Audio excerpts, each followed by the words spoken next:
ہمارے چینل میں خوش آمدید۔ تو چلیے شروع کرتے ہیں آج کی کہانی۔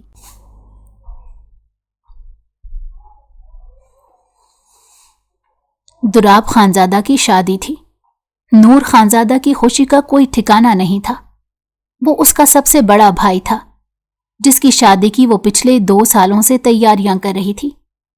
آج مہندی تھی۔ وہ پیلے رنگ کا خوبصورت لہنگا پہنے تتلی کی طرح پورے گھر میں اڑتی پھر رہی تھی۔ دادی جان نے اسے دیکھا تو بے ساختہ اس کی نظر اتاری اور پھر اگلے ہی لمحے اسے ڈانٹتے ہوئے کہنے لگی، میں نے اس لڑکی کو کتنی بار سمجھایا ہے کہ کنواری لڑکیوں پر تیز لپسٹک بالکل اچھی نہیں لگتی، مگر مجال ہے جو اسے میری کہی ہوئی بات سمجھ میں آئے۔ دادی جان کی چیخو پکار سن کر اس نے بے ساختہ اپنے کانوں میں انگلیاں دے دی۔ فاروق خانزادہ جو کہ سامنے کچن میں ہی کھڑا تھا، اسے دیکھ کر ایک لمحے کے لیے مبہوت ہو گیا۔ دوسرے ہی لمحے خود پر قابو پاتے ہوئے اسے تنگ کرتے ہوئے کہنے لگا، یوں لگتا ہے جیسے بھیڑوں کے چھتے سے ایک بھیڑ بھاگ کر آ گئی ہے۔ حیرت سے اس کا منہ کھلا کا کھلا رہ گیا۔ وہ صدمے سے چلاتے ہوئے بولی، تم ہمیشہ مجھ سے جلتے ہی رہنا، خود کو دیکھو، یوں لگتا ہے جیسے کالا کوا پانی کی تلاش میں ادھر ادھر گھوم رہا ہو۔ فاروق کا رنگ باقی سب لوگوں کی نسبت تھوڑا سا ڈل تھا، مگر وہ پرکشش ضرور تھا۔ نور اس کی گندمی رنگت کی وجہ سے اسے کالا کوا کہہ کر پکارتی تھی۔ فاروق کے دل میں یہ شدت سے خواہش جاگ گئی تھی کہ وہ اسے اپنی یونیورسٹی کی لڑکیوں کے بارے میں بتائے اور اس کو دکھائے کہ کیسے وہ ساری لڑکیاں اس کے پیچھے بھاگتی ہیں۔ اچھا، اب میرے حسن سے جلنے کی ضرورت نہیں، تم ہی تھی جو اس دن مجھے تاڑے چلی جا رہی تھی۔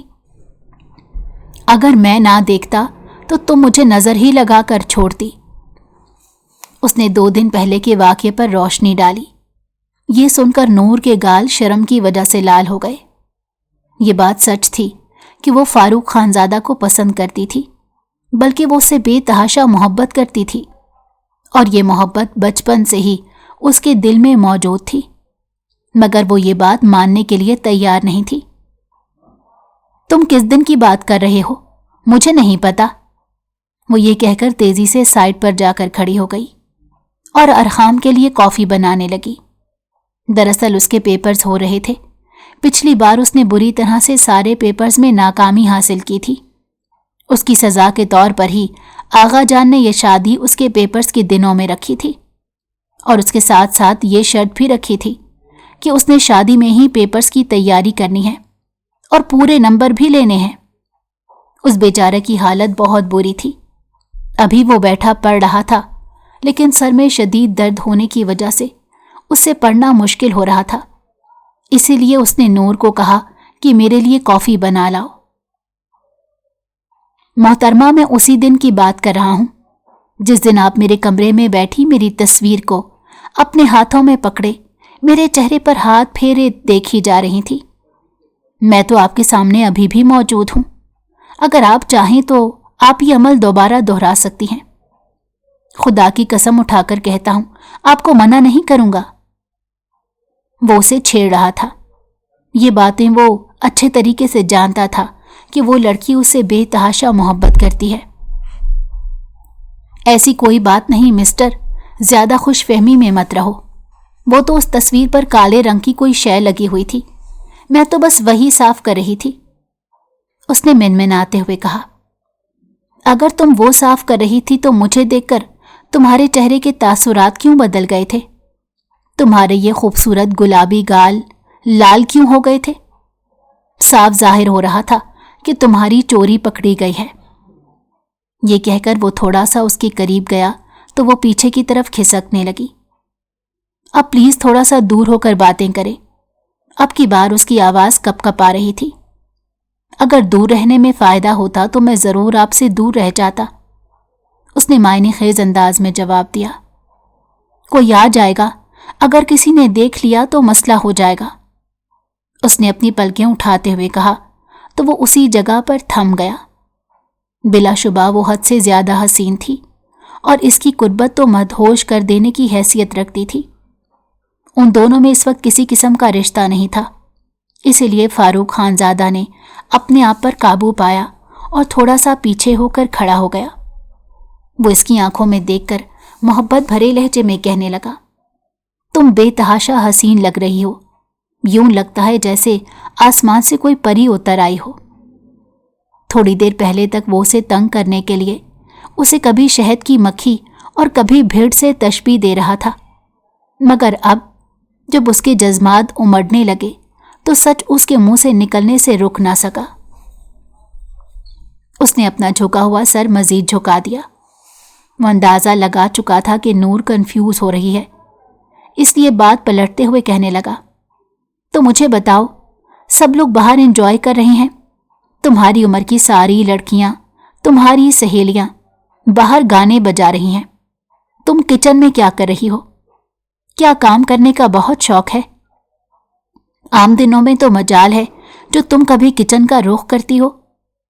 दरअसल वो नूर की लापरवाहियों से और उसकी काम चोरियों से अच्छे से वाकिफ था। अगर कभी हवेली की कोई औरत उसे कोई काम करने के लिए कह देती तो कभी इसके सर में दर्द होने लगता तो कभी इसकी कमर दुखने लगती थी। सबके साथ तो उसने एक जैसा ही रवैया रखा हुआ था, यहाँ तक कि उसने कभी फारूक खानजादा को भी कोई काम करके नहीं दिया था।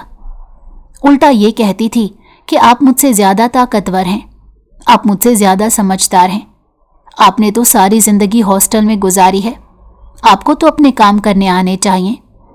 मैं तो अपने माँ बाप की लाडली हूँ, मुझे काम नहीं करने सिखाए गए। ये कहकर वो साइड पर हो जाती थी और वो भी ठंडी आह भर कर रह जाता था। सोचता था कि शादी के बाद पता नहीं कैसे अपनी बीवी को संभालेगा, जो अभी से उसके हाथों में आने के लिए तैयार नहीं थी। नूर मिनमिनाते हुए कहने लगी, दरअसल मैं अरहाम के लिए कॉफ़ी बना रही थी। इससे पहले कि वो मज़ीद कुछ कहती, वो गुस्से से कहने लगा, मैंने तुम्हें कितनी बार कहा है उस इंसान के पास भटका भी ना करो। क्या तुम्हें मेरी एक बार की कही हुई बात समझ नहीं आती? देखें, आप गलत मतलब ले रहे हैं, आप जैसा समझ रहे हैं वैसा कुछ नहीं। मुझे ना बताओ कि मैं क्या समझ रहा हूं, मैं अच्छे तरीके से अपने बारे में जानता हूं। तुम्हें मैं बस जिस काम से मना करूं तो मना हो जाया करो। क्यों हर बार मुझे गुस्सा दिलाती हो?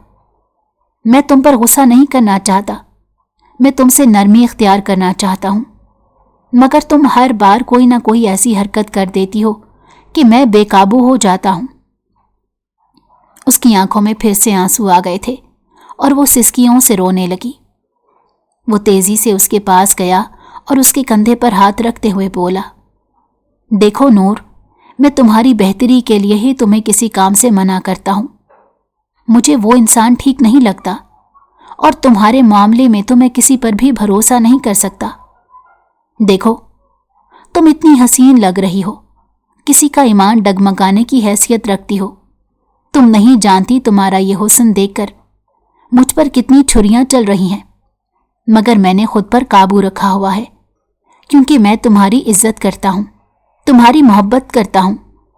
मेरी मोहब्बत बाकी लोगों की तरह नहीं, मेरी मोहब्बत बहुत पाकीज़ा है और मैं जानता हूं कि मैं कभी भी तुम्हें नुकसान नहीं पहुंचाऊंगा और ना कभी कोई ऐसी हरकत करूंगा कि तुम अपनी ही नज़रों में गिर जाओ। लेकिन उस इंसान के मामले में मैं ऐसी कोई बात नहीं कर सकता। मैं पहले तुम्हें कोड वर्डिंग में समझा रहा था, लेकिन अब मैं तुम्हें साफ अल्फाज में बता देता हूं। वो इंसान जब तुम्हें देखता है तो उसकी आंखों का रंग तब्दील हो जाता है।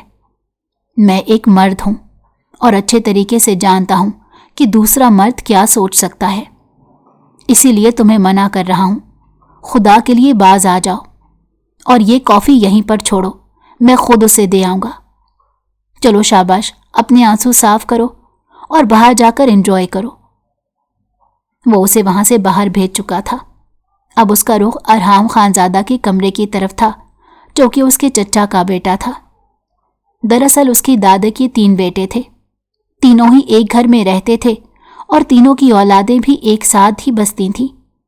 सब कज़न्स बहुत एंजॉय करते थे और अच्छी खासी दोस्ती भी थी, लेकिन नूर के मामले में वो किसी किस्म का कोई कंप्रोमाइज़ नहीं कर सकता था। अगर कोई नूर से जरा सी बात भी कर देता तो इसके तन बदन में आग लग जाती। इसका बस नहीं चलता था कि वो उस इंसान को जान से मार दे। वो नूर से बेतहाशा मोहब्बत करता था, इतनी मोहब्बत कि उसे लगता था अगर ये लड़की कभी उसकी जिंदगी से चली गई तो वो सांस लेना भूल जाएगा, वो मर जाएगा। मुझे उम्मीद थी कि तुम ही मेरे कमरे में आओगे, अरहाम ने उसे देखकर मुस्कुराते हुए कहा। दरअसल मैंने इसी वजह से कॉफ़ी बनाने को कहा था क्योंकि मुझे तुम्हारी ज़रूरत थी। तुम्हें कुछ देर पहले मैंने अपने कमरे में बुलाया था मगर तुम आने के लिए राज़ी नहीं हुए। तुम मुझसे तकरीबन 5 साल छोटे हो, अपनी हरकतें देखो, थोड़ी सी तो गैरत खा लो। मुझे कभी भी गैरत नहीं आ सकती और जो लोग मुझे ये खाने का मशवरा देते हैं उनसे मेरी गुजारिश है कि वो खुद एक बार ये चीज़ चक्कर देखें, बहुत ही मज़े की होती है। मेरा दिल कर रहा है मैं अपने हाथों से तुम्हारी जान ले लूं। वो उसकी आंखों में देखकर नफरत भरे अंदाज में बोला तो जवाबन वो मुस्कुरा दिया। मैं ऐसा बिल्कुल भी नहीं चाहता, मैं सिर्फ ये चाहता हूं कि तुम आगा जान को बोलो कि वो आज के दिन मुझे बाहर निकलने की इजाज़त दे दे। आज तो सबके मज़े का दिन है, मैंने भी एंजॉय करना है, पेपर्स तो होते रहा करेंगे। दरअसल जो बात उसे काफ़ी देर से बेचैन कर रही थी वो अब उसकी ज़बान पर आ ही गई थी। ठीक है, मैं आगा जान को कह देता हूँ, आज के दिन तुम्हें कमरे से बाहर निकलने की इजाज़त मिल जाएगी, लेकिन उसके साथ साथ मैं तुम्हें खबरदार करता हूँ, अब दोबारा मेरी होने वाली बीवी की तरफ नज़र उठाकर भी ना देखना। ये सुनकर वो खिलखिलाकर हंस पड़ा। अरे भाईजान, कभी कभार तो तुम मुझे हंसा ही देते हो। अभी तुम्हारा और उसके दरमियान किसी किस्म का कोई ताल्लुक नहीं और ना ही अभी घर वालों ने तुम लोगों का रिश्ता जोड़ा है।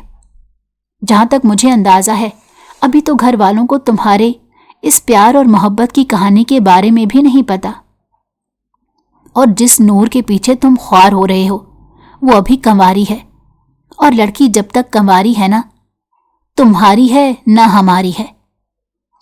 उसने बदतमीजी की इंतहा कर दी थी। फारूक खानज़ादा तेजी से आगे की तरफ बढ़ा। अरहाम को पता चल गया था कि उसे मार पड़ने वाली है। वो पीछे की तरफ होकर खड़ा हो गया और दोनों हाथ जोड़कर मासूम बच्चों की तरह माफिया मांगते हुए कहने लगा, मुझे बख्श दें हुजूर, बस गलती से मुंह से एक शेर निकल गया था। वादा करता हूं दोबारा इस तरह की गलती नहीं करूंगा। ठीक है, अभी और इसी वक्त यहां से बाहर दफा हो जाओ, मैं आगा जान से बात कर लूंगा और जो चीज़ तुम्हें समझाई है बस उस पर अमल करना। जी हुजूर, जैसा आप कहें मुझे मंजूर है, मैं तो बस आपका अदना सा गुलाम हूं, मेरा काम तो सिर्फ और सिर्फ आपका हुक्म मानना है। वो नौटंकी करता हुआ वहां से जा चुका था। ना चाहते हुए भी फारूक के लबों पर मुस्कुराहट फैल गई थी। वो अब जिरगे की तरफ निकल गया था। दरअसल वो इस खानदान का सबसे बड़ा बेटा था, उसके सर पर बहुत सी जिम्मेदारियां थीं। नूर के भाई की शादी हो रही थी लेकिन सारे मामलात उसके सर पर ही थे। आगा जान अपने बेटे पर बहुत भरोसा करते थे और उन्हें पता था कि उनका बेटा कभी भी उन्हें मायूस नहीं करेगा। इसी वजह से वो आंखें बंद करके उस पर एतमाद करते। वो जिरगे पर खड़ा काम कर रहा था जब अचानक उसे पता चला कि तबरेज़ खानज़ादा उनसे मिलने के लिए आया है। ये दरअसल दूसरे गांव का सरदार था और उसी की टक्कर का था। उसने अंदर आने की इजाज़त दे दी। थोड़ी ही देर के बाद वो सीना चौड़ा किए, माथे पर बल सजाए अंदर दाखिल हुआ। आज सलाम दुआ किए बगैर ही वो गुस्से से कहने लगा, तुम लोगों की हिम्मत भी कैसे हुई हमारी हुदूद के अंदर दाखिल होने की? फारूक खानज़ादा पहले तो हैरान हुआ और फिर लहजे में नरमी लाते हुए तहम्मुल से कहने लगा, देखो, हमारे ख़ानदान में आज शादी चल रही है और ये हमारे ख़ानदान के लिए सबसे बड़ी खुशी का मौका है। खुदा का वास्ता है इस तरह के मौके पर इस तरह का तमाशा ना करो, वरना मुझसे बुरा कोई नहीं होगा। मैं नहीं जानता कि तुम किन लोगों के बारे में बात कर रहे हो। अगर कोई लोग तुम्हारी हदूद के अंदर दाखिल हुए भी हैं तो उन्हें जान से मार दो, मैं तुम्हें मना नहीं करूंगा। उसने दो टोक अंदाज में बात ही खत्म कर दी थी, क्योंकि इस तरह उसकी सियासत नहीं थी। वो इस तरह के औच्छे हथकंडे करके कभी भी अपने दुश्मनों की जासूसी नहीं करता था, और ना ही उसे इन सब की जरूरत थी। अगर वो वाकई उसकी हदूद में जाना चाहता तो वो डंके की चोट पर जाता, ना कि कुछ लोगों को वहां पर भेजकर जासूसी करवाता। तबरेज खानजादा अब की बार सामने लगे सोफे में से एक सोफे पर बैठ गया और इसकी आंखों में देखते हुए कहने लगा, तुम लोगों के लिए ये खुशी का मौका है, लेकिन हम लोगों के लिए ये गम का मौका है, क्योंकि जब जब तुम लोगों का खानदान खुशी मनाएगा तब तक हम लोगों पर सोग तारी हो जाएगा। सोच रहा हूं तुम्हारी खुशी खत्म करके हम खुशियां मनाना शुरू कर दें। क्या कहते हो इस बारे में? वो इसकी आंखों में आंखें डालकर इसे धमकी दे रहा था।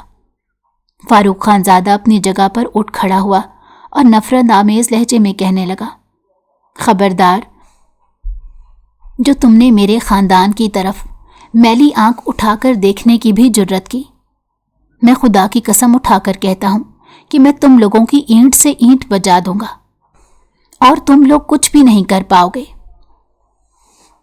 फारूक भाई, लगता है तुम जानते नहीं हो कि हम असलहे और आदमियों के मामले में तुमसे कई गुना ज्यादा ताकतवर हैं। अगर तुम हमारे मुकाबले में आओगे तो पारा पारा हो जाओगे। बेहतर यही है कि अपनी ये हिम्मत और अपनी ये शुजात किसी अच्छे मौके के लिए छुपा कर रखो। मैं तुम्हें सिर्फ और सिर्फ ये बताने के लिए आया था, अगर अब दोबारा तुमने अपने किसी आदमी को हमारी हुदूद में भेजने की कोशिश की तो मुझसे बुरा कोई नहीं होगा। मैं तुम में से किसी को भी माफ नहीं करूंगा। ये कहकर वो जैसे आया था वैसे ही वहां से निकल गया। फारूक खानजादा ने अपना सर दोनों हाथों में गिरा दिया। वो नहीं जानता था कि कौन सा शख्स है जो उसकी पीठ पर वार कर रहा है। ये उसके साथ पहली बार नहीं हो रहा था, बल्कि इससे पहले भी अपनों में से किसी ने बगावत करने की कोशिश की थी। वो उस शख्स को तलाश कर रहा था, मगर इसे उस शख्स का कोई सुराग नहीं मिल रहा था। आज उसका मूड बुरी तरह ऑफ हो गया। दूसरी तरफ हवेली में खुशियां मनाई जा रही थी। नूर को गाने और डांस करने का बहुत शौक था, लेकिन दादी के डर से अक्सर ही वो अपने शौक को दिल ही दिल में दबा लेती थी। फिलहाल सारी लड़कियां उसके महल नुमा कमरे के अंदर बैठी हुई थी। अचानक ही वो अपनी दोस्त को कहने लगी, चलो ना वही गाना लगाओ जिस पर हमने पहले भी डांस किया था। उसकी ताई जान उसी कमरे में मौजूद थी। अपनी भतीजी की ये बात सुनकर पहले तो हैरान हो गई, फिर उसके लबों पर एक शातिर सी मुस्कुराहट फैल गई, क्योंकि पूरा कमरा लड़कियों और औरतों से भरा हुआ था। इसी वजह से वो अंदाजा नहीं लगा पाई थी कि उसकी ताई जान भी अंदर बैठी हुई है।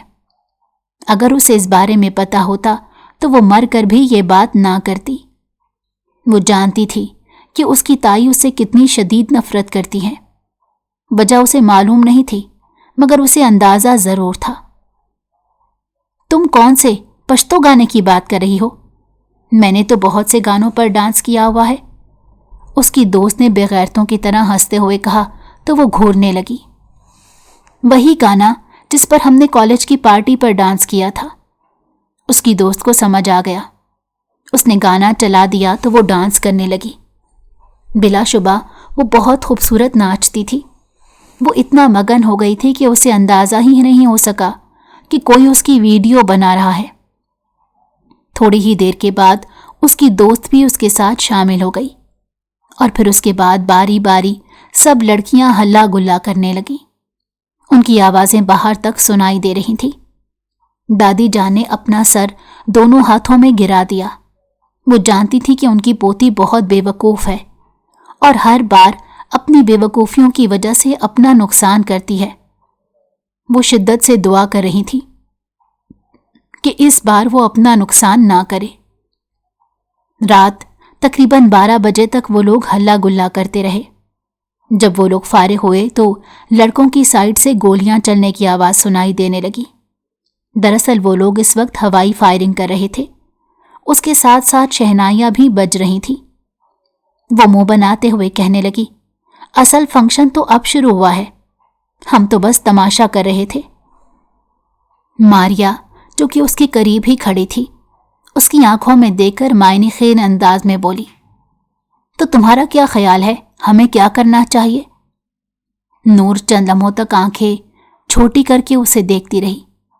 उसे बात की समझ आ चुकी थी, इसीलिए हंसते हुए बोली, वही जो हम बार बार करते हैं।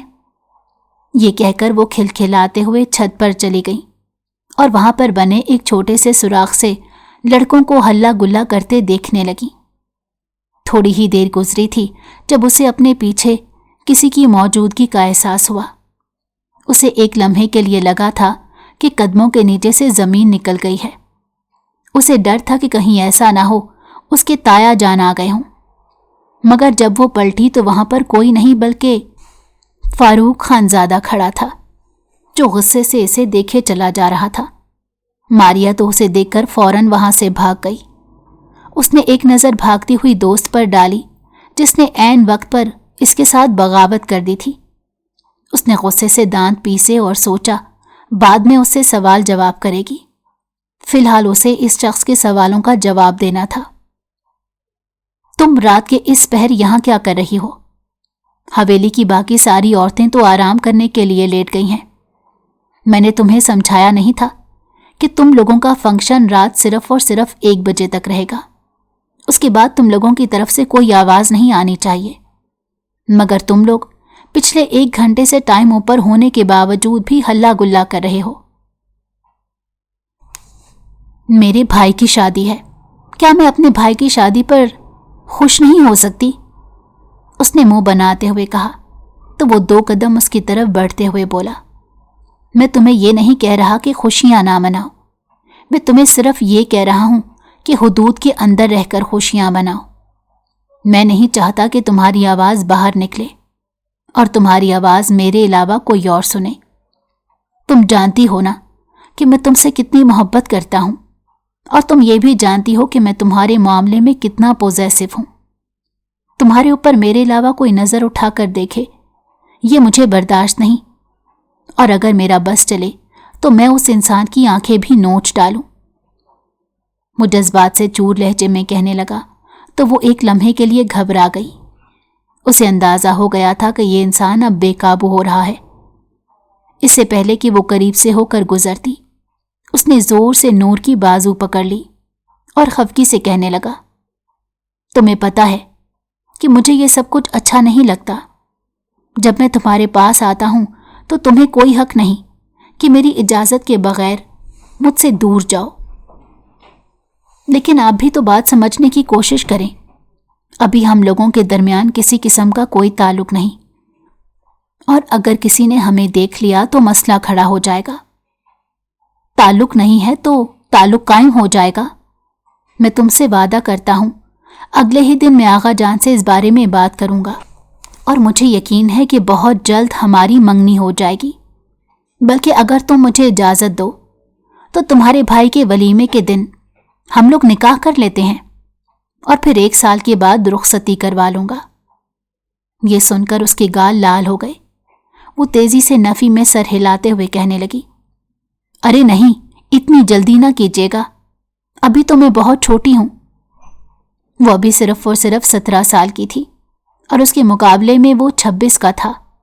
दोनों के दरमियान काफी ज्यादा उम्र का फर्क था, मगर मोहब्बत कहाँ उम्र का फर्क देखती है। मोहब्बत तो बस हो जाती है, और उन दोनों को भी एक दूसरे से बेतहाशा मोहब्बत हो गई थी। तो ठीक है, फिर आप ही मुझे बता दीजिएगा, जिस दिन मेरी मलका आलिया का हुक्म होगा उसी दिन मैं आपके घर बारात लेकर आऊंगा। इससे पहले मैं इस बारे में कोई बात नहीं करूंगा।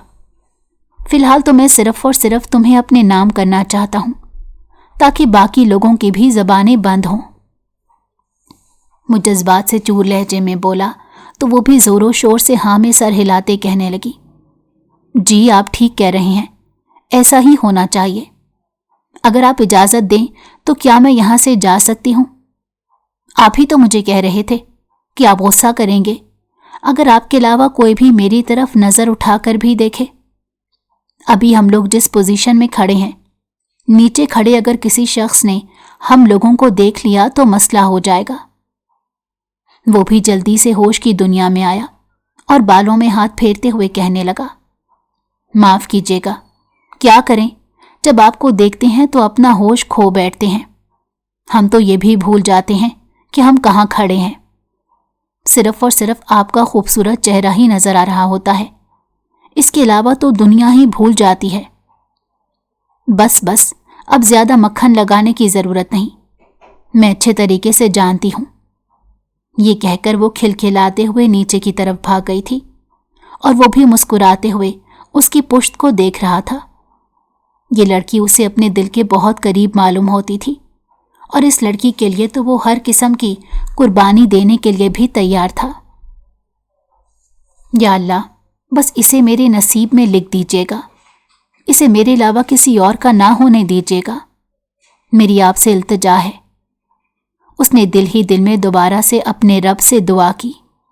वो जब भी इसे देखता था अपने रब से यही दुआ करता था, और जब वो उसे दूर भागती थी तब वो अपने रब से शिद्दत से ये कहता था कि उसे कभी भी मुझसे दूर ना भागने दीजिएगा, उसे हमेशा खींचकर मेरे पास लाइएगा। वो 5 वक्त का नमाजी था और तहज्जुद भी पढ़ता था। तहज्जुद में भी उसने सिर्फ और सिर्फ इसी लड़की को मांगा था। इस बारे में अभी नूर को पता नहीं था। अगर उसे पता होता तो वो खुद को दुनिया की खुशकिस्मत तरीन लड़की समझने लगती। वो तो ये जानती थी कि फारूक खानजादा उसे प्यार करता है, लेकिन वो ये नहीं जानती थी कि वो इस पर अपनी जान देता है और इसके लिए रातों को उठकर अपने रब के सामने गिड़गिड़ाता है। अगला दिन बहुत ही रोशन था, लेकिन दोपहर उतनी ही तारीक थी। कोई सोच भी नहीं सकता था कि इतनी बड़ी कयामत आ जाएगी। नूर के भाई की बारात तो उस हवेली में पहुंची थी, लेकिन उसके साथ साथ कुछ और लोग भी वहां पर चले आए थे। वो लोग तबरेज खानजादा के थे।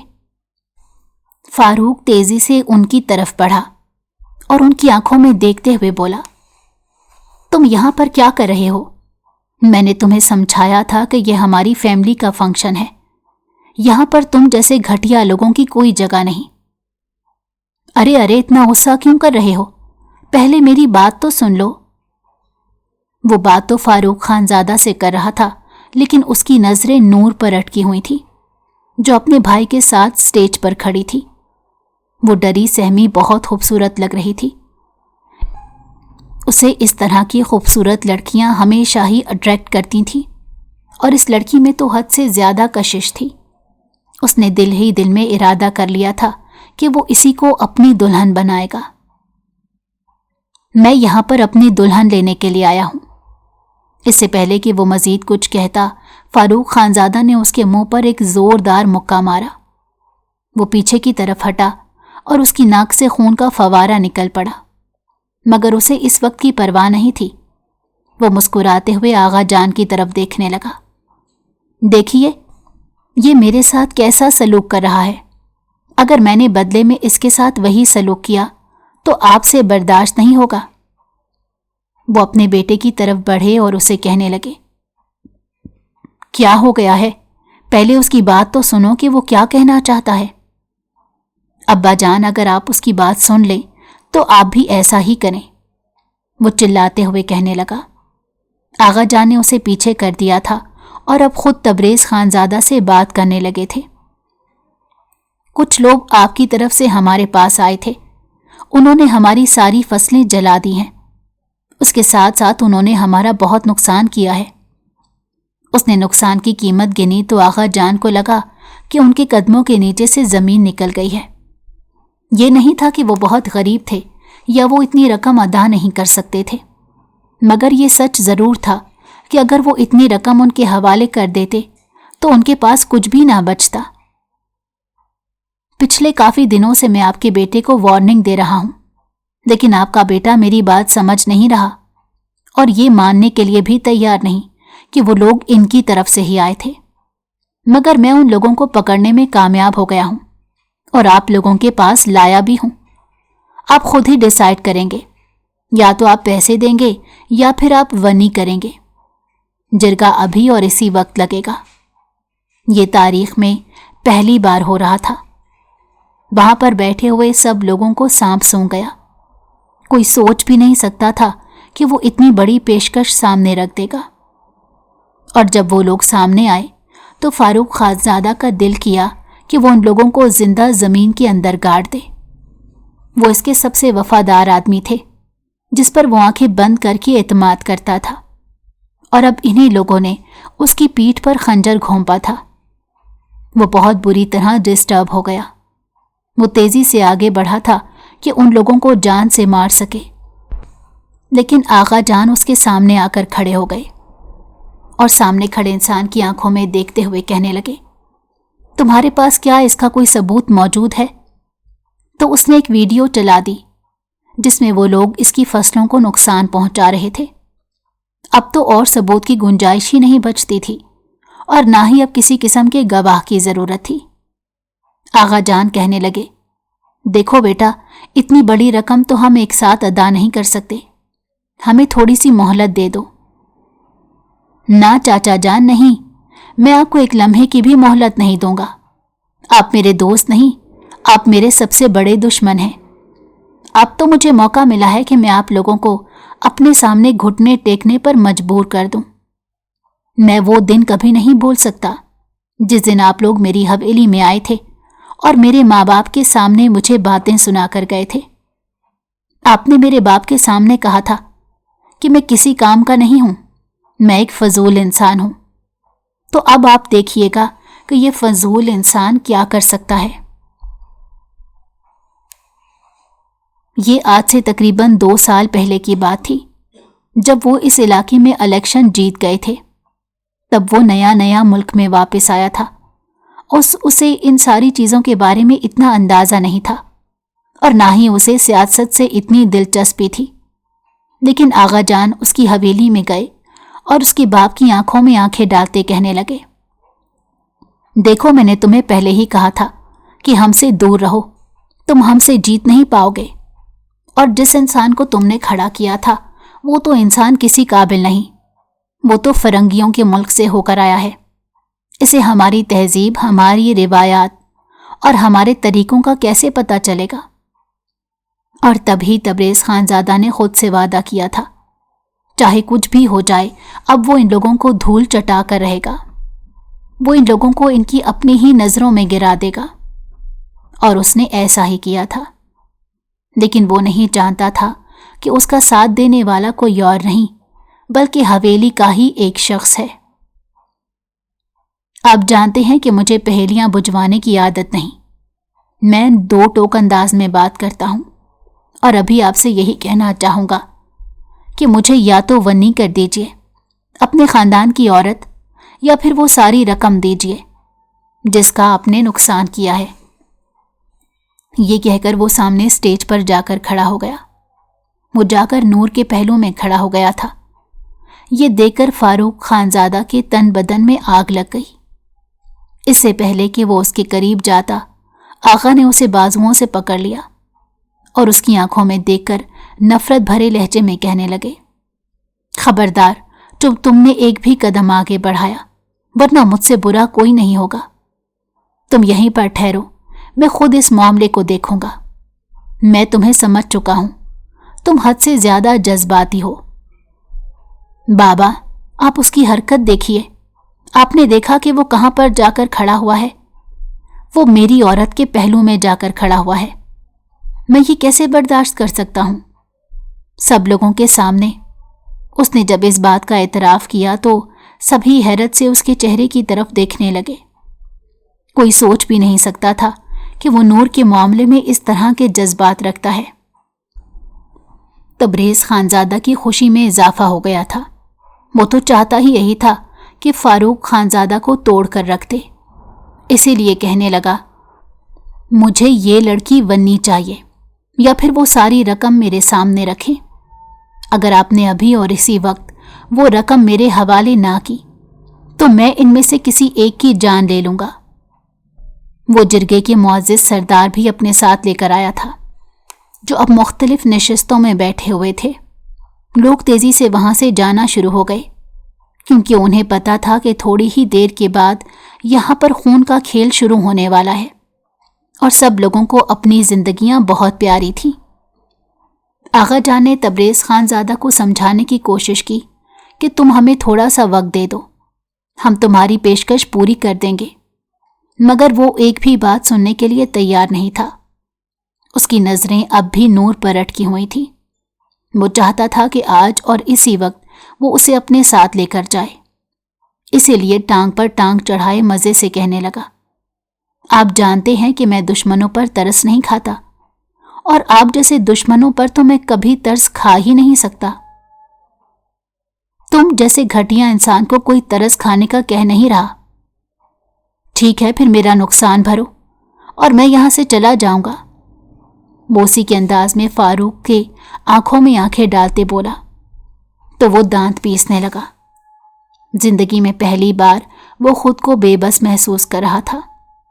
کافی دیر خاموشی کی نظر ہو گئے۔ تبریز خان زادہ سے یہ خاموشی برداشت نہیں ہو رہی تھی۔ وہ ہر کام جلدی جلدی کرنے کا عادی تھا، اسے شور شرابہ بھی پسند تھا۔ وہ ٹھنڈی آب بھرتے ہوئے اٹھا اور آغا جان کے سامنے کھڑا ہوتے کہنے لگا، یا تو اپنی بیٹی یا پھر سامنے کھڑی وہ لڑکی، فیصلہ آپ کے ہاتھ میں ہے۔ بحث میں پہلی بار نور کے بھائی نے حصہ ڈالا تھا۔ وہ چلاتے ہوئے بولا، اس میں میری بہن کا کوئی قصور نہیں، خبردار جو کسی نے میری بہن کی طرف نظر اٹھا کر بھی دیکھنے کی کوشش کی، اور فاروق کی بہن اب میری بیوی بن چکی ہے۔ طلاق دیتے ہوئے کتنی دیر گزرتی ہے، اور جہاں تک مجھے پتا ہے تم لوگوں کا نکاح ہوئے تھوڑی دیر گزری ہے۔ اگر تم اسے طلاق دے دو گے تو میں نہیں سمجھتا کہ اس میں کوئی بہت بڑا مسئلہ ہے۔ وہ مسرور انداز میں مسکراتے ہوئے بولا۔ اس کی بات سن کر اسے آگ ہی لگ گئی تھی۔ میں تمہاری آنکھیں نوچ ڈالوں گا بے غیرت انسان۔ اگر آپ نے یہ لڑکی نکاح کر کے میرے حوالے نہ کی تو میں اسے اٹھا کر لے جاؤں گا، پھر یہ میری دسترس میں ہوگی، میں اس کے ساتھ جیسا چاہے ویسا سلوک کر سکتا ہوں۔ وہ سنجیدہ ہو چکا تھا، کیونکہ اسے پتہ لگ گیا تھا کہ حویلی والے اس طرح سے نہیں ماننے والے۔ آغا جان نے بہت سوچ سمجھ کر فیصلہ کیا، ٹھیک ہے، میں نور سے تمہارا نکاح کرنے کو تیار ہوں، لیکن رخصتی ابھی نہیں ہوگی۔ وہ کھلکھلا کر ہنسنے لگا، ارے آپ سے کون رخصتی کی بات کر رہا ہے؟ میں اس عورت کا رشتہ مانگنے کے لیے آپ کے پاس نہیں آیا، اور نہ ہی ہم دونوں خاندانوں کے درمیان شادی کے معاملے میں کسی قسم کی کوئی بات ہوئی ہے۔ میں وہ لڑکی بدلے کے طور پر اپنے ساتھ لے کر جا رہا ہوں، وہ ونی ہو کر میرے ساتھ جائے گی۔ آپ جانتے ہیں کہ ونی کے ساتھ کیسا سلوک ہوتا ہے، اس کے ساتھ اب کسی قسم کا کوئی تعلق نہیں ہوگا، وہ میری دسترس میں رہے گی۔ نور تیزی سے نفی میں سر ہلانے لگی۔ وہ بھاگتی ہوئی اپنے بابا کے پاس گئی اور ان کے گلے لگتے ہوئے بولی، بابا جان، خدا کے لیے میرے ساتھ یہ ظلم مت کیجیے گا، مجھے اس آدمی کے ساتھ نہیں جانا۔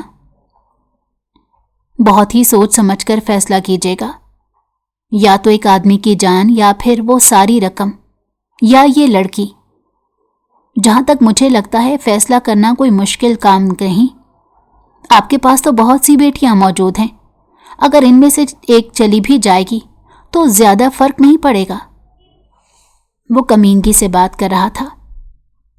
بہت ہی سوچ سمجھنے کے بعد آغا جان نے اپنے بھائی سے مشورہ کیا۔ نور کے بابا بھی اس سب کے لیے راضی ہو گئے تھے۔ وہ اپنی بیٹی کے پاس آئے، اس کے سر پر ہاتھ رکھتے ہوئے کہنے لگے، بیٹیوں کو اکثر قربانی دینی پڑتی ہے، اور تم تو میری سب سے اچھی بیٹی ہو۔ تم نے تو مجھے کہا تھا کہ بابا جب بھی آپ کو میری ضرورت پڑے گی میں آپ کی مدد کروں گی۔ آج مجھے اپنی بیٹی کی ضرورت ہے، خدا کا واسطہ ہے خاندان کے بیٹے کو بچا لو اور قربانی دے دو۔ میں تم سے وعدہ کرتا ہوں کہ بہت جلد تمہیں ان لوگوں کے چنگل سے آزاد کرا دوں گا، صرف اور صرف آج میری عزت رکھ لو۔ تبریز خان زادہ، جو کہ بڑے مزے سے اس باپ بیٹی کی باتیں سن رہا تھا، ہنستے ہوئے کہنے لگا، آپ کی بھول ہے کہ آپ کبھی اسے میری گرفت سے آزاد کروا پائیں گے۔ بس آپ اسے بھول جائیے گا اور یہ سوچئے گا کہ آپ کی کوئی بیٹی تھی ہی نہیں۔ یہ سن کر وہ تیزی سے اپنے بابا کے سینے سے لگی، اونچی اونچی آواز میں رونے لگی۔ اس کے باپ نے اسے تسلی دی۔ فاروق خانزادہ آگے بڑھا اور بولا، میں نور کو اس کے حوالے ہرگز نہیں کروں گا۔ ٹھیک ہے، اگر تو نے یہ لڑکی نہیں دینی تو مجھے اپنی بہن دے دے۔ تیرا دل اتنا ہی کر رہا ہے کہ میں تیری شادی شدہ بہن کو لے جاؤں تو مجھے کوئی مسئلہ نہیں۔ وہ حد سے زیادہ بدتمیز انسان تھا اور اس بات کا اندازہ حویلی والوں کو آج ہو رہا تھا۔ فاروق نے پھر سے اس کے منہ پر زوردار مکہ مارا، مگر تبریز کو تو تکلیف نہیں ہو رہی تھی، اور وہ یہ بھی جانتا تھا کہ اس مکے کی تکلیف اس سے بہت کم ہے جو فاروق خانزادہ کو اپنے سینے میں محسوس ہو رہی ہے۔ اس کا نکاح تبریز خانزادہ سے ہو چکا تھا۔ اس کے سارے خواب چکنا چور ہو چکے تھے۔ وہ سوچ بھی نہیں سکتی تھی کہ قسمت اس کے ساتھ اتنا بڑا مذاق کرے گی۔ جب وہ اس ہال سے باہر نکل رہی تھی تو بے ساختہ نظریں اٹھا کر فاروق خانزادہ کی طرف دیکھا۔ اس کی آنکھوں میں کیا کچھ نہیں تھا، تکلیف تھی، بے بسی تھی، اور سب سے بڑھ کر اپنی محبت کے جدا ہونے کا غم تھا۔ اپنے محبوب کی موت انسان کو برداشت ہو سکتی ہے، مگر اس کا کسی اور انسان کے ساتھ تعلق مرتے دم تک برداشت نہیں کر سکتا۔ یہ انسان کو اندر ہی اندر کھاتا رہتا ہے، اور اس کے ساتھ بھی تو یہی سب کچھ ہو رہا تھا۔ چند لمحوں تک دونوں کی نظریں ملیں۔ تبریز خانزادہ نے اسے بازوؤں سے پکڑ کر اپنی طرف جھٹکا دیا۔ اپنا توازن برقرار نہ رکھنے کی وجہ سے وہ منہ کے بل زمین پر گر گئی۔ فاروق خانزادہ بے چینی سے اس کی طرف بڑھا، مگر تبریز نے ہاتھ اٹھا کر اسے رکنے کا اشارہ کیا اور اس کی آنکھوں میں دیکھ کر کہنے لگا، اب تمہارا اس کے ساتھ کوئی تعلق نہیں۔ اب اس کے ساتھ کیا ہوتا ہے تم لوگوں کو اس کی کوئی پرواہ نہیں ہونی چاہیے۔ یہ جیتی ہے یا مرتی ہے، اب یہ میری دسترس میں موجود ہے۔ تم لوگوں کو میرا نقصان کرنے سے پہلے سوچنا چاہیے تھا۔ یہ کہہ کر اس نے اسے بازو سے اٹھایا اور جھٹکے سے گاڑی میں بٹھا دیا۔ وہ اسی وقت چھوٹے بچوں کی طرح رونے لگی تھی اور بابا بابا کہہ کر پکارنے لگی تھی۔ اس کے باپ کو لگ رہا تھا کہ کوئی اس کے سینے پر خنجر چلا رہا ہو، مگر وہ کیا کرتے؟ ایک طرف حویلی کا بیٹا تھا تو دوسری طرف یہ لڑکی بھی تھی، اور خاندان کی عزت بھی۔ کسی نہ کسی کو تو انہوں نے بچانا ہی تھا، تو انہوں نے خاندان کی عزت، بیٹے اور پیسوں کو بچایا۔ اپنی بیٹی انہوں نے اس آدمی کے حوالے کر دی جو انسان نہیں بلکہ ایک بہت بڑا وحشی درندہ تھا۔ وہ گاڑی میں بیٹھی آنسو بہا رہی تھی جب تبریز کی چپتی ہوئی آواز اسے سنائی دی، اپنا یہ رونا دھونا بند کرو، مجھے روتی ہوئی عورتیں زہر لگتی ہیں۔ اگر اب تمہاری آواز نکلی تو تمہاری آواز ہمیشہ ہمیشہ کے لیے بند کر دوں گا۔ وہ نفرت بھرے لہجے میں کہنے لگا، تم جیسے بزدل سے مجھے یہی امید ہو سکتی ہے۔ بے ساختہ تبریز کا ہاتھ اٹھا اور اس کے چہرے پر نشان چھوڑ گیا۔ میں تمہارے چاچا یا مامے کا بیٹا نہیں ہوں جو مجھ سے اس لہجے میں بات کرو گی۔ میں تمہارا شوہر ہوں، اپنی اوقات میں رہ کر مجھ سے بات کرو۔ تھوڑی دیر پہلے تک وہ اس لڑکی کو بے تحاشا پسند کرنے لگا تھا، اور یہ بات سچ تھی کہ وہ اس کے لیے اپنے دل میں محبت محسوس کر رہا تھا، کیونکہ نکاح جذبہ ہی ایسا ہے جو دو اجنبیوں کو ایک دوسرے کے قریب لے آتا ہے۔ مگر دوسری طرف یہ بات بھی تھی کہ وہ اسے نرمی اختیار نہیں کرنا چاہتا تھا، کیونکہ وہ اس کے دشمن کی محبت تھی، اور وہ اپنے دشمن کی محبت سے کیسے نرمی اختیار کر سکتا تھا۔ وہ اسے لے کر حویلی کے اندر داخل ہوا تو سب عورتیں کسی بھوکی شیرنیوں کی طرح نور کے اوپر جھپٹ پڑی۔ اس نے تبریز کے پیچھے چھپنے کی کوشش کی تو وہ فوراً سے سائڈ پر ہو گیا اور اس کی آنکھوں میں دیکھتے ہوئے کہنے لگا، میرا تم سے صرف اتنا ہی تعلق ہے، کہ تم میرے نکاح میں موجود ہو، اور میرا فرض بنتا ہے کہ میں کسی اور مرد کو تمہیں ہاتھ لگانے کی اجازت نہ دوں۔ اس کے علاوہ مجھ سے کسی قسم کی کوئی امید نہ رکھنا۔ تمہیں یہاں صرف اور صرف انتقام لینے کے لیے لایا گیا ہے، جو تم سے لیا جائے گا۔ اس کے بعد وہ اپنی ماں کی طرف متوجہ ہوئے کہنے لگا، مورے، آپ اس کے ساتھ جیسا چاہیں ویسا سلوک کریں، میں آپ کو منع نہیں کروں گا، لیکن آپ کے علاوہ کسی کو بھی اسے ہاتھ لگانے کی اجازت نہیں۔ یہ کہہ کر وہ فوراً وہاں سے چلا گیا۔ عالیہ بیگم تیزی سے اس کے پاس گئیں اور اسے بازو سے پکڑ کر جھٹکتے ہوئے کہنے لگی، خبردار، جو تم نے میرے بیٹے پر اپنے حسن کے ڈورے ڈالنے کی کوشش کی۔ میں نے اس کی شادی اس کی خالہ کی بیٹی سے ساتھ طے کی ہے۔ میں تو چاہتی تھی کہ وہ تم لوگوں کے خاندان کو ذلیل و رسوا کر دے اور تم لوگوں سے وہ سارے پیسے وصول کر کے تمہیں کنگال کر دے، لیکن نہ جانے کیوں اس نے یہ فیصلہ کیا۔ میں اتنا تو جانتی ہوں کہ میرا بیٹا کوئی بھی سودا گھاٹے کا نہیں کرتا، اس میں بھی کوئی نہ کوئی فائدہ ہوگا۔ یہ کہہ کر انہوں نے اسے بالوں کی چوٹی سے پکڑا اور کھینچتے ہوئے کچن میں لے کر چلی گئیں۔ انہوں نے اسے زور سے زمین پر پھینکا اور اپنی پوتی کو کہا تھا کہ جاؤ جا کر کینچی لے آؤ۔ ماریا ایک لمحے کی دیری کیے بغیر اندر گئی اور وہاں سے ایک کینچی اٹھا لائی۔ وہ نور کی لمبی سی چوٹی کو پکڑتے کہنے لگی، مجھے بتاؤ کہ تم اپنے بال کٹوانا پسند کرو گی یا اپنی زبان؟ اس نے بے خوف ہو کر سامنے کھڑی عورت کی آنکھوں میں دیکھا اور نفرت بھرے لہجے میں کہنے لگی، میری زبان کاٹ ڈالو، لیکن خبردار جو تم نے میرے بالوں کو ہاتھ بھی لگایا۔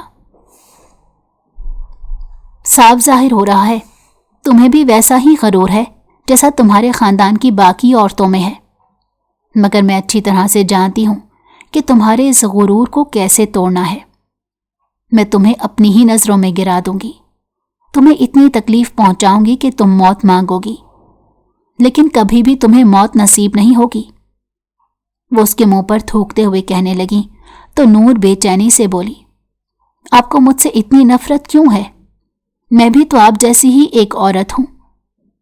خبردار جو تم نے اپنے آپ کو مجھ سے تشبیہ دی، تم میرے پاؤں کی جوتی کے بھی برابر نہیں ہو، اور نہ ہی میں تمہاری طرح دوسروں کے مردوں کو چھینتی ہوں۔ یہ بات کر کے وہ یکدم خاموش ہو گئی تھی۔ وہ حیرانگی سے اس کی طرف دیکھنے لگی اور کہنے لگی، کیا مطلب ہے آپ کی اس بات کا؟ کچھ بھی نہیں، اسے لے جا کر کوٹھڑی میں پھینک دو۔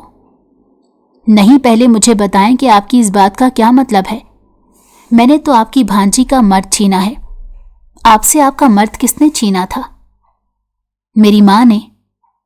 اس بارے میں تو کسی حد تک جانتی تھی، مگر اسے اندازہ نہیں تھا کہ اس کی یہ بات اس کے لیے اتنی خطرناک ثابت ہوگی۔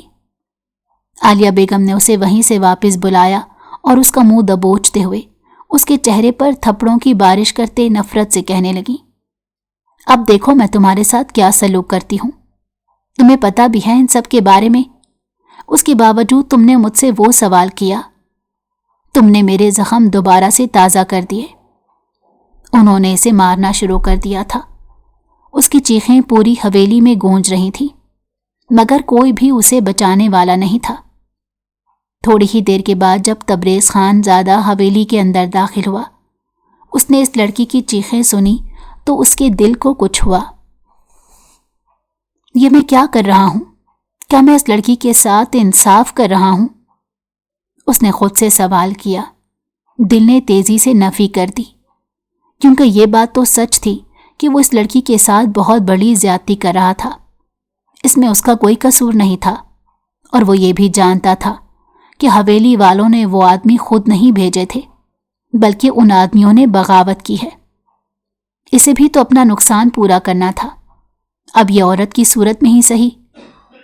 یہ سوچ کر وہ اپنے کمرے میں چلا گیا۔ کافی دیر تک بے چینی سے بیٹھا رہا اور پھر نوکرانی کو بھیج دیا کہ وہ اس کی بیوی کو کمرے میں لے کر آ جائے۔ وہ گرتی پڑتی کمرے کے اندر داخل ہوئی تھی۔ اس کی حالت بہت بری تھی، کپڑے بھی پھٹے ہوئے تھے۔ کیسا محسوس ہو رہا ہے تمہیں میری حویلی میں آنے کے بعد؟ اس نے اس کی آنکھوں میں دیکھتے ہوئے کہا तो वो नफरत से जमीन पर थूकते हुए कहने लगी, खुदा की कसम उठाकर कहती हूं, मैंने अपनी जिंदगी में कभी भी इस कदर जाहिल औरतें नहीं देखी। तुमने इन्हें इतनी सहूलियात तो दे दी, लेकिन अगर जरा सी तालीम सिखा देते तो आज तुम्हारी तरबियत भी अच्छी हुई होती और तुम्हें भी पता चलता कि औरत की इज्जत कैसे करते हैं। मगर यहाँ पर तो ऐसी औरतें मौजूद हैं जिन्हें खुद भी अंदाज़ा नहीं कि उनका मुकाम क्या है, वो कैसे किसी और को इज्जत देंगी। वो इस वक्त जख्मी शेरनी बनी हुई थी। जाहिर सी बात थी, उससे उसका इश्क जुदा कर दिया गया था। उसकी मोहब्बत को उसकी आंखों से बहुत दूर ले जाकर छोड़ा गया था। वो कैसे ये सब कुछ बर्दाश्त कर सकती थी। वो दिलचस्पी से इसके चेहरे की तरफ देखने लगा। आज से पहले मैंने इस कदर बहादुर औरत नहीं देखी। लगता है तुम्हारा दिल बहुत जख्मी हुआ है, फिर तो तुम्हारे साथ खेलते हुए मजा आएगा। ये कहकर वो उसकी तरफ बढ़ने लगा। वो पीछे की तरफ हटती जा रही थी। मुझे हाथ भी ना लगाना, मैं अपनी जान ले लूंगी। अरे ऐसे कैसे, तुम तो मेरी दस्तरस में हो, तुमसे मैंने निकाह किया है, बीवी हो तुम मेरी। तुमसे हकूक पूरे नहीं करूंगा तो अपने रब को क्या जवाब दूंगा। वो उस पर मुकम्मल तौर पर हावी हो गया। पूरी रात वो रोती रही, तड़पती रही।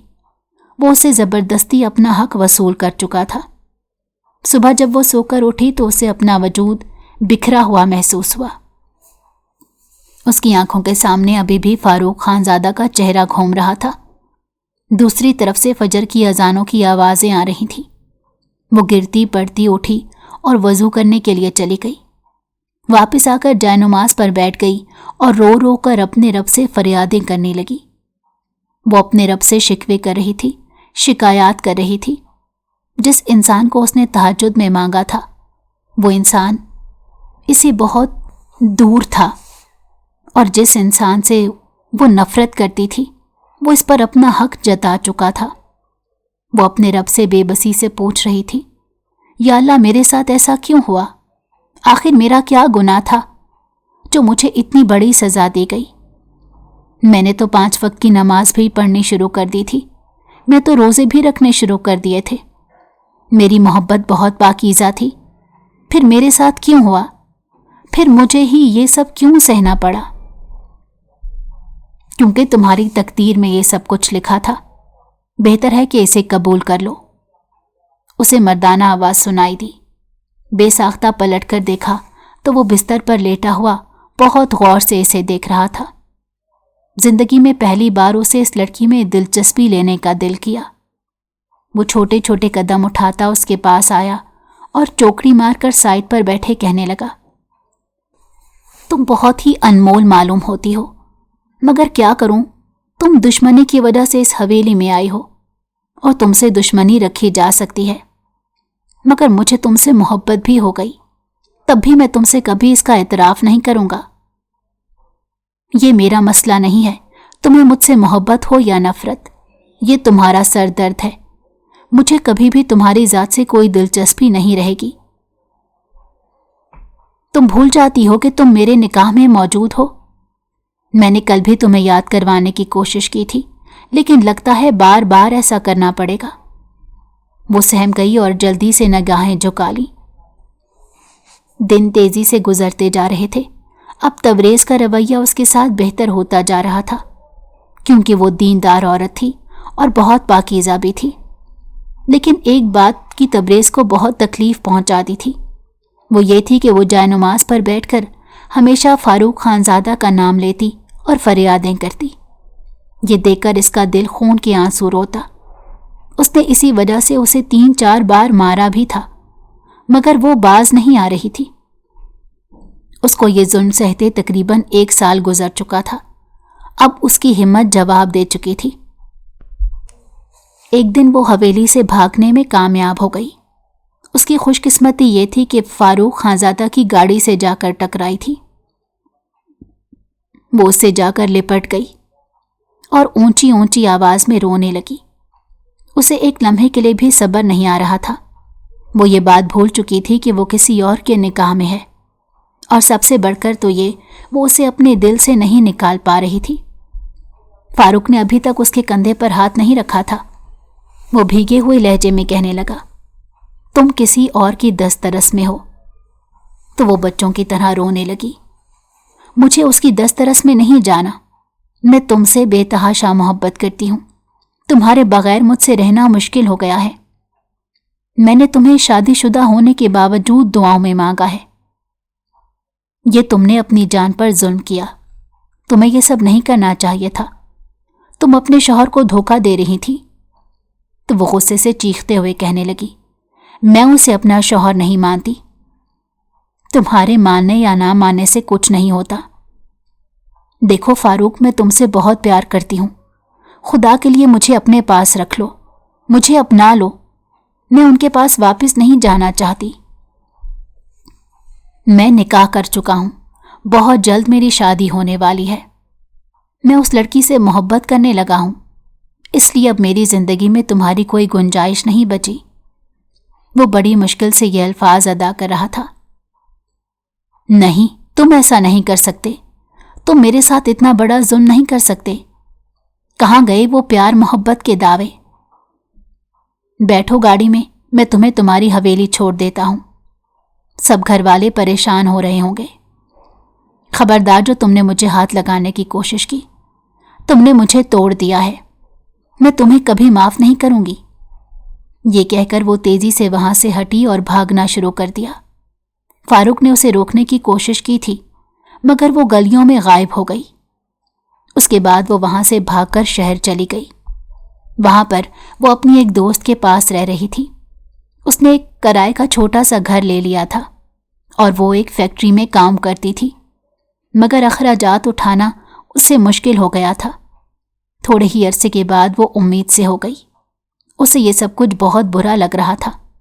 वो उस बच्चे को ख़त्म करना चाहती थी, लेकिन दोस्त के समझाने पर रुक गई।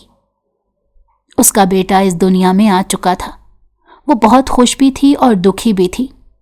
दूसरी तरफ तबरेज़ के आदमी उसे पागल कुत्तों की तरह तलाश कर रहे थे, मगर वो उसे कहीं नहीं मिल रही थी। यूं लगता था जैसे उसे ज़मीन निकल गई हो। तबरेज़ की हालत बहुत बुरी थी। कहते हैं ना, किसी की ज़िंदगी के जाने के बाद ही उसकी अहमियत का एहसास होता है। उसके साथ भी यही सब कुछ हो रहा था। अब इसे उस लड़की की अहमियत का एहसास हो रहा था। अब इसे पता चल रहा था कि वो लड़की कितनी कीमती थी। वो उससे बेतहाशा मोहब्बत करने लगा था, मगर अब वो इसके पास मौजूद नहीं थी कि वो अपनी मोहब्बत का एतराफ़ करता। बाद में जब नूर का बेटा हद से ज़्यादा बीमार हो गया, तो वो अजलान को लेकर हवेली वापस आ गई और तबरेज़ के कदमों में गिरते उससे माफ़ी मांगने लगी और उसे इलाज के लिए कहा। तबरेज़ ने बेसाख्ता उस बच्चे की तरफ देखा था जो उसकी ही औलाद था और उसका ही परतो था। आलिया बेगम तेजी से आगे आई। मैं मानती ही नहीं कि ये मेरा पोता है। क्या पता तुमने कहां पर मुंह काला किया। उसने बेयकीनी से अपनी सास की तरफ देखा। खबरदार, जो अब किसी ने भी अपने मुंह से एक लफ्ज़ भी निकाला, मैं सबकी ज़बानें खींच लूंगा। खबरदार, जो किसी ने मेरी बीवी को कुछ भी कहा। ये मेरी बीवी है और ये मेरा बेटा है। मैं इस हवेली का सरदार हूं और ये इस हवेली की सरदारनी है। आज के बाद इस हवेली में जो कुछ भी होगा इसी के हुक्म पर होगा। मैं बहुत शर्मिंदा हूं। मैंने इस पर बहुत जुल्म किए थे और मैं आज सबके सामने अपने उन जुल्मों की माफ़ी मांगता हूं। मैं नूरुलैन के कदमों में गिरकर इससे अपने रवैये की माफ़ी मांगता हूं। मुझे माफ़ कर दो। वो जो बहुत ही मगरूर इंसान था, जिसने कभी भी पलटकर किसी की तरफ नहीं देखा था, जो हमेशा ही गुनाह की सज़ा सुनाता था, वो आज इस लड़की के कदमों में गिरा हुआ था और उससे अपने गुनाहों की माफ़ी मांग रहा था। उससे अपनी गलती को माफ़ करने के लिए इल्तजा कर रहा था। नूर, जो कि ये सोच कर आई थी कि वो उसे तोड़ कर रख देगी, उसकी हवेली में रहकर उसे नुकसान पहुंचाएगी, वो भी अब संभल गई थी। उसकी आंखों से तेजी से आंसू बहने लगे। तबरेज़ ने उसी वक्त उसे कमरे में भेज दिया। रात के वक्त जब वो अंदर गया तो वो अजलान के साथ खेल रही थी। शाम के वक्त डॉक्टर ने अजलान का चेकअप किया था और अगले दिन अस्पताल ले जाने का भी कहा था। وہ بہت خوش تھی کہ اس کا بیٹا صحت یاب ہو جائے گا۔ میں بہت شرمندہ ہوں، مجھے معاف کر دو، تبریز نے بے ساختہ کہا تو وہ بھی معافی مانگتے کہنے لگی، میری بھی غلطی ہے، مجھے آپ کے ساتھ یہ نہیں کرنا چاہیے تھا، لیکن اگر میں حویلی سے نہ جاتی تو شاید کبھی بھی آپ کو اپنی نادانیوں کا احساس نہ ہوتا اور کبھی بھی مجھے ٹھوکر نہ لگتی تو مجھے کبھی بھی اس چیز کا احساس نہ ہوتا کہ میرے لیے سب کچھ آپ ہی ہیں۔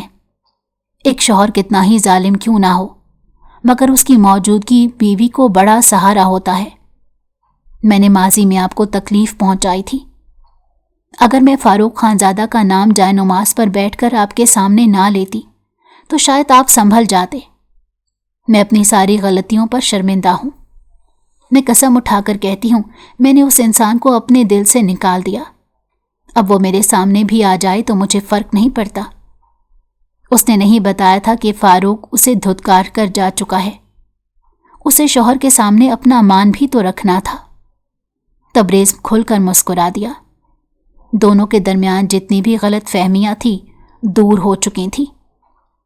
جہاں تک تبریز کی فصلوں میں آگ لگنے کی بات تھی تو وہ سب کچھ ارحام خانزادہ نے کروایا تھا، اور اس کی سزا اسے اس صورت میں ملی تھی کہ اسے حویلی سے بے دخل کر دیا گیا۔